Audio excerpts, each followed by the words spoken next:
అదే RTV app వార్తల్ని క్షణాల్లో చదివే అవకాశం ఉంటుంది. ఒక న్యూస్ పేపర్, ఒక టెలివిజన్ ఛానల్ మీ చేతుల్లో ఎప్పుడూ ఉంటాయి. గత 10 ఏళ్ల నుంచి బీజేపీ మోడీ నాయకత్వంలో ప్రధానమంత్రిగా ఉండి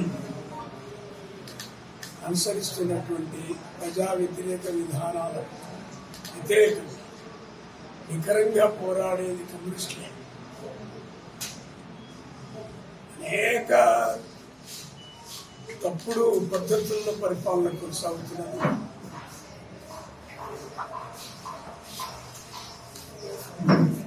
ఇప్పుడు మళ్ళీ అధికారం మీదకి రావాలి, మాకు 370 సీట్లు ఇవ్వాలి, ఇంకో 30 అదనంగా ఎన్డీఏ కూటమికి వస్తాయి, ఆ విధంగా 400 సీట్లు అయితే వస్తాయని ఇట్లాంటి ఒక ప్రచారం, ఒక మైండ్ గేమ్ ఆట మోడీ గారు ఆడుతున్నారు. కానీ వాళ్ళ దేశంలో అట్లాంటి పరిస్థితులు ఏం లేవు.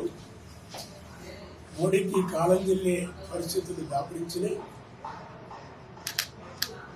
ఈ మోడీ ఓడిపోకపోతే దేశానికి చాలా ప్రమాదం వచ్చే అవకాశం ఉంది. ఎందుకంటే 400 సీట్లు 370 సీట్లు అని చెప్పడం అంటేనే ఆ మెజారిటీతో రాజ్యాంగాన్ని మార్చాలనే కుట్ర ఉంది. అదనపు సీట్లు వస్తే రాజ్యాంగాన్ని మార్చేయవచ్చు. అందుకని ఇప్పుడు దేశం ముందున్న ప్రధానమైన కర్తవ్యం భారత రాజ్యాంగాన్ని రక్షించుకోవటమే ప్రధాన కర్తవ్యంగా ఉంది. రాజ్యాంగం యొక్క మౌలిక విలువల్ని భ్రష్టు పట్టించింది. అదేవిధంగా డబ్బు వ్యాపారం మాయగా మార్చినటువంటి డబ్బు రాజకీయాలను ఓడించడానికి అవకాశం ఉంది. మొత్తం పార్టీల్ని, అదేవిధంగా ఈ పార్టీలు ప్రజల్ని ఈ డబ్బులతో ముంచేసి ప్రలోభాలకు గురి చేసి పొల్యూట్ చేసేటువంటి పరిస్థితి వచ్చింది వాళ్ళు. అందుకని మేము కోరుతున్నాం, వాళ్ళు డబ్బులు రాజకీయాలు చేస్తున్నారు, మేము నిజాయితీగా పేదల పక్షాన పోరాటం చేస్తున్నాం. అందుకనే మేము అడుగుతున్నాం, ప్రజలారా మాకు ఓట్లు వేయండి, ఆర్థికంగా కూడా సహాయం చేయండి.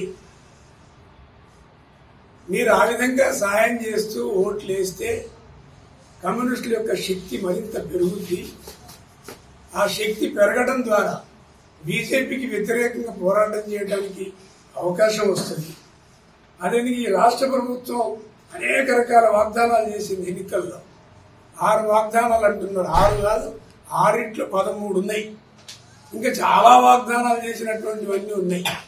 మరి ఈ వాగ్దానాలు అమలు కావాలన్నా కమ్యూనిస్టుల బలం పెరగాలి.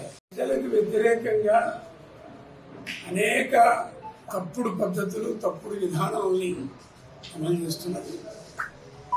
అందులో ముఖ్యంగా రేపు కనుక బీజేపీ అధికారం మీదకి వస్తే రాజ్యాంగాన్ని రద్దు చేసి కాషాయ రాజ్యాంగాన్ని తయారు చేయడానికి వాళ్ళు ప్రయత్నం చేస్తున్నారు.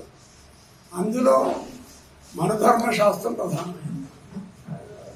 బ్రాహ్మణ, క్షత్రియ, వైశ్య, శూద్ర చాతుర్వర్ణ విధానం ఆధారం చేసుకునే వాళ్ళ రాజ్యాంగం ఉండాలనే ఆలోచన వాళ్ళకి ఉంది. ఇది హిందుత్వ సిద్ధాంతం కలిగినటువంటి రాజ్యాంగం కింద ప్రయత్నం చేస్తున్నారు. చాలా ప్రమాదకరమైనటువంటి ప్రయత్నం. అందుకని వాళ్ళ విధానాలకు వ్యతిరేకంగా, తప్పుడు పద్ధతులకు వ్యతిరేకంగా నిఖరంగా పోరాడుతుంది కమ్యూనిస్టులే దేశంలో. ఈ రాష్ట్రంలో కూడా బీజేపీ విధానాలకు వ్యతిరేకంగా పోరాడుతున్నది కమ్యూనిస్టులే.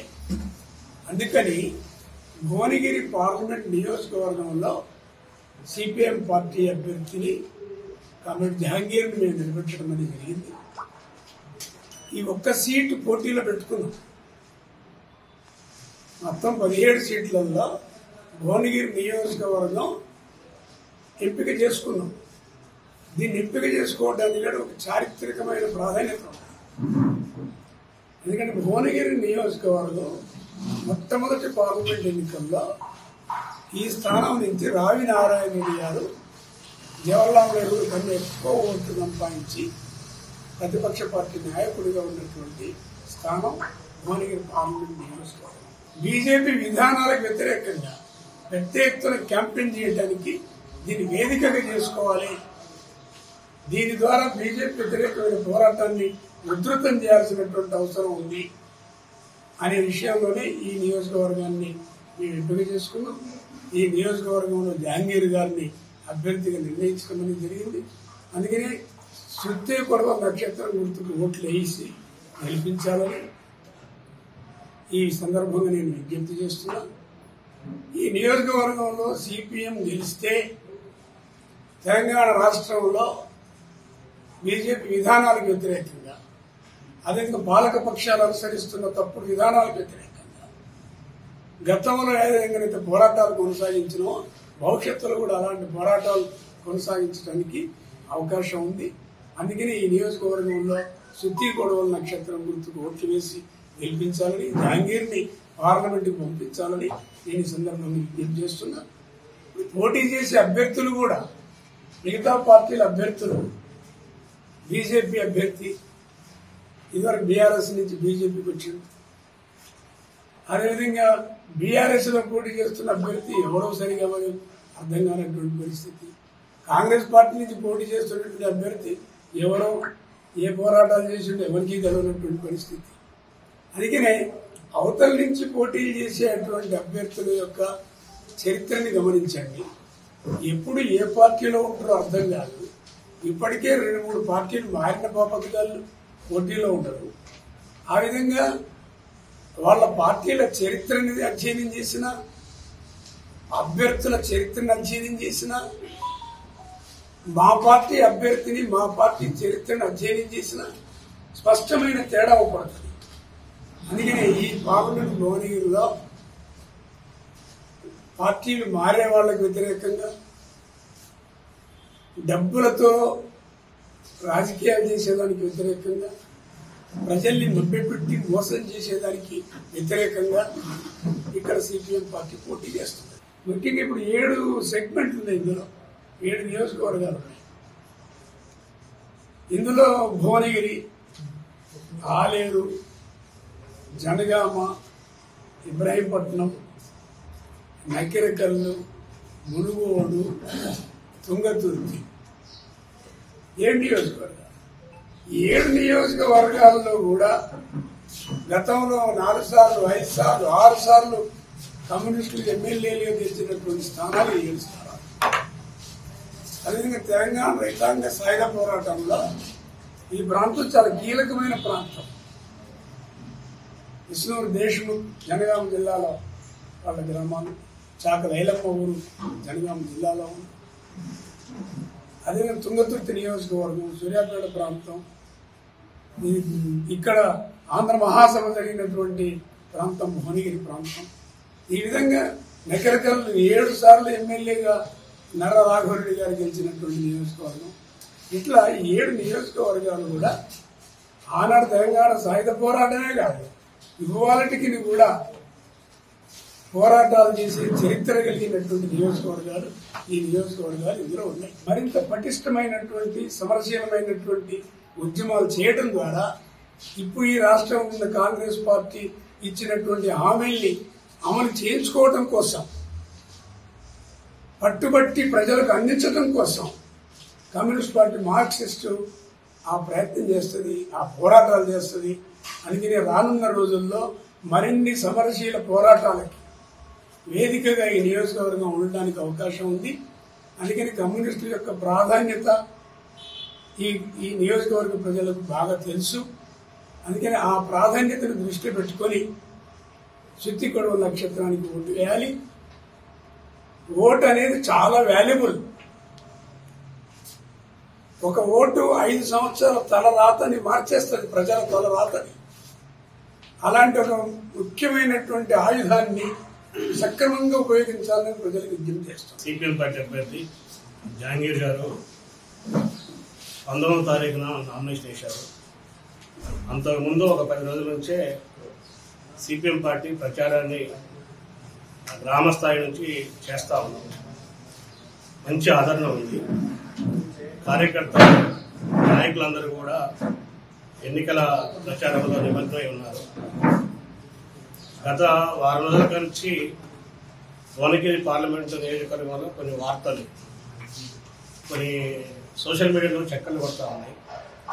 సిపిఎం పార్టీ ఈ ఎన్నికల్లో పోటీ నుంచి ఉపసంహరించుకుంటుందని, కాంగ్రెస్ నాయకత్వం పార్టీ సిపిఎం పార్టీ రాష్ట్ర కార్యాలయానికి వచ్చి మద్దతు కోరిందని, ముఖ్యమంత్రి గారు పిలిస్తే వెళ్ళారని, ఇది ఉపసంహరణ తథ్యమని చెప్పి చక్కర్లు పెట్టింది. కానీ నిన్న సిపిఎం పార్టీ రాష్ట్ర కార్యదర్శి సమావేశం హైదరాబాద్లో జరిగింది. బీజేపీని ఓడించడం కోసం ఇండియా కూటమిలో భాగస్వామ్యం ఉన్నమాట వాస్తవం. కానీ ఇందాక సిద్ధరామయ్య గారు చెప్పినట్టు మా పార్టీ బలమైన కేంద్రంగా ఉండి అనేక ఉద్యమాలు చేసి ప్రజా ఉద్యమంలో ప్రజలతో మమేకమవుతున్నటువంటి భువనగిరి నియోజకవర్గాన్ని వదులుకోవడానికి సిపిఎం పార్టీ సిద్ధంగా లేదు.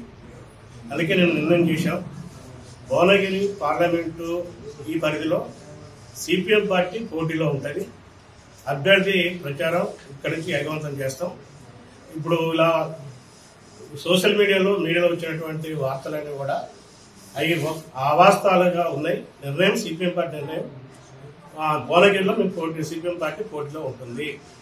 కూడా ప్రధానమైనటువంటి పోటీలో సిపిఎం పార్టీ కూడా ఉందనేటువంటి విషయాన్ని ప్రజలు మీరందరూ కూడా గుర్తించాలి. ఎందుకంటే ఇంకా ఆ ప్రచారానికి ప్రారంభం చేయలేదు, ఆ కార్యకర్తలు ఎవరో తెలియదు, గందరగోళంగా ఉన్నటువంటి పరిస్థితిలో ఇవన్నీ బీజేపీ కాంగ్రెస్ ఉంది. అది బీజేపీ ఒక చర్చ చెప్తా ఉంది, మేము గెలుస్తామని చెప్తా ఉంది. గెలవడం అసాధ్యం. ఎందుకు గెలుస్తామని చెప్తే బీసీలు అందరూ మా పక్షాన ఉన్నారని చెప్తున్నారు. బోడ నర్సయ్య గౌడ్ కులాన్ని ముందుకు తీసుకొస్తున్నారు. మేము అడుగుతా ఉన్నాం, బీసీలకి న్యాయం జరిగేటువంటి కుల గణన విషయ పట్ల బీజేపీ యొక్క వైఖరి ఏంటి? బీజేపీ బీసీలకు లబ్ధించేటువంటి కులగణనకి వ్యతిరేకిస్తుంది. పోట్లాడేటువంటి సిపిఎం పార్టీ పక్షాల నుంచి న్యాయం జరుగుతుంది తప్ప బీసీలకి బీజేపీ మాత్రం ఈరోజు అన్యాయం చేసిన పరిస్థితి ఉంది. 370 సొంతంగా 370 కూటమి 400 సీట్లు వస్తాయని చెప్తారు. దాని అర్థం ఏంటంటే 400 సీట్లు బీజేపీగా వస్తే అక్కడ సింగిల్ మెజార్టీ వస్తే భారత రాజ్యాంగాన్ని సవరించాలని చెప్తున్నారు. ఈ జిల్లాలో ఉన్నటువంటి ఎస్సీ ఎస్టీ బీసీలకి ఈరోజు 400 సీట్లలో భువనగిరి సీట్ కూడా ఒకటి ఉండి బాబాసాహెబ్ అంబేద్కర్ రాసినటువంటి రాజ్యాంగాన్ని ఈరోజు తిరగరాస్తానంటే రద్దు చేయడానికి సిద్ధపడతారా? భారత రాజ్యాంగాన్ని రక్షించుకోవడానికి ఉపయోగపడతారా? భువనగిరిలో ఉన్నటువంటి ఎస్సీ ఎస్టీ మైనార్టీలు ఆలోచించాలని చెప్పి చెప్తున్నా. రైతులను దగా చేసి మోసం చేసినటువంటి పార్టీ బీజేపీ పార్టీ. ఎంఎస్పీ ఇవ్వాలని చెప్పి స్వామినాథన్ సిఫారసు చేస్తే స్వామినాథన్ చనిపోయిన తర్వాత ఆయనకి భారతరత్న అవార్డు ఇచ్చారు. ఆయన సిఫారసులు మాత్రం ఈరోజు తుంగలో చెప్తున్నారు. రైతుల ఆత్మహత్యలకు కారణమైన పరిస్థితి ఉంది. కాబట్టి రైతాంగాన్ని మోసం చేసిన పార్టీ బీజేపీ పార్టీ. కమ్యూనిస్టులు కొట్లాడి పార్లమెంట్లోనూ వీధి పోరాటాలు చేసి బయట తీసుకొచ్చినటువంటి ఉపాధి హామీ పథకానికి బడ్జెట్ తగ్గించి ఉపాధి హామీలో యంత్రాలు తీసుకొచ్చి ఉపాధి హామీ పనికి ఆధార్ కార్డుకి అనుసరణ లింక్ పెట్టి పేదవాడికి కూడు తీసేసేటువంటి పార్టీ ప్రభుత్వం బీజేపీ ప్రభుత్వం. కాబట్టి ఈరోజు రాముడు దేవుడు మతోన్మాదము లేకపోతే యాత్రలు తీర్థయాత్రలు పండగలు పబ్బాల పేరు మీద మభ్యపెట్టాలని చూస్తున్నారు. కడుపు కాలేటువంటి వాడికి అన్నం కావాలి.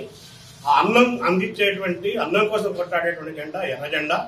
కాబట్టి ఈరోజు ఏదో కులం పేరు మీదనో మతం పేరు మీదనో దేవుడి పేరు మీదనో ఓట్లు దండుకోవాలని చూసేటువంటి ప్రయత్నాలు ఇక్కడ చైతన్యం కలిగినటువంటి వామపక్ష భావజాలం ఉన్నటువంటి ఎర్ర జెండా ప్రాబల్యం ఉన్నటువంటి భువనగిరిలో బీజేపీకి సాధ్యం కాదు. వ్యవసాయ కూలీలు సామాజిక తరగతులందరూ కూడా ఆలోచించాలి. బీజేపీ వస్తే అత్యంత ప్రమాదకరమైనటువంటి పరిస్థితి. కాబట్టి బీజేపీ నివారించడం కోసం అందరూ కంకణబద్దులు కావాలి.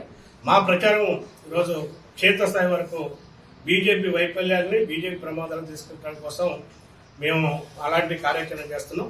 కాబట్టి ఇక్కడ సిపిఎం పార్టీ పోటీలో ఉంటుంది. ఆ సిపిఎం పార్టీ కూడా ప్రధానమైన పోటీలో ఉంటుంది.